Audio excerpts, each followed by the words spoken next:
The I-Team obtained a never-before-seen interview with a man who says he had a romantic relationship with Aaron Hernandez behind bars. Kyle Kennedy sat down with the author of a new book about Hernandez and wasn't shy, sharing intimate details about the former New England Patriot, and claims that Aaron Hernandez told him about a fourth killing as well.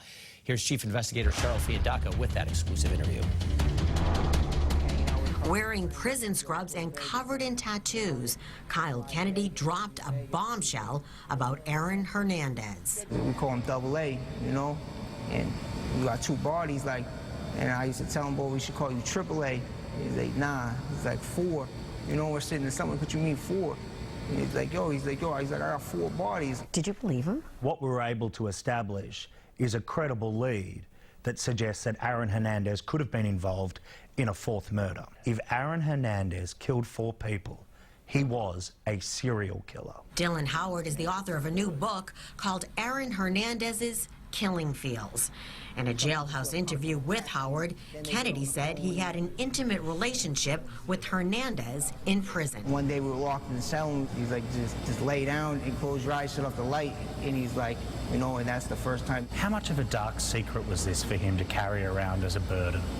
I could tell once he started opening up to me and talking to me every day, I could just see it in his eyes. Like, he was getting happier. He was just being able to confide in someone, something that he couldn't talk to anybody about. Howard says Kennedy wanted to talk and tell his story. He was someone who had been denied publicly as Aaron's lover, who he claims had written a 4th suicide letter to him, but that Aaron's lawyer and family prevented him from getting it. Kennedy says Hernandez confessed to the 2013 Boston double murder that he was later acquitted of. Basically, you know, he felt disrespected by him. He said they waited down the street in a parking garage for like 3 or 4 hours. They knew what kind of car they were in, and you know, he told me he'd seen him go by. He pulled up next to him. You know, he meant to kill the one kid in the passenger seat. He told you in explicit detail how he, in cold blood, murdered 2 people, but he also told you he was prepared to lie before a jury of his peers. Who comes to prison and wants to admit what they did? You know? I've lied on the stand 100 times. Kennedy also claims Hernandez told him why he killed Odin Lloyd. And he would just tell me that was my boy.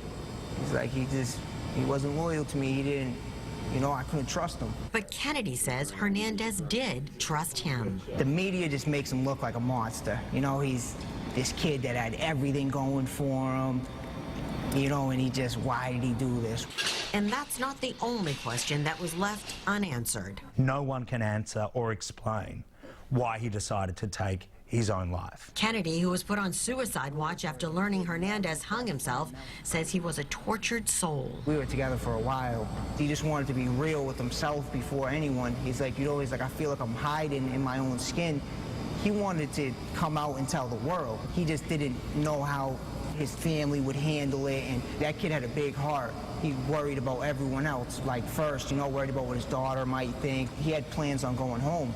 I'm going home soon, you know, or we could be together in the street. What would people say? Would you be able to handle it? That was all new to me. Since this interview, Kennedy has been released from prison, and Howard is now working on a documentary based on his book.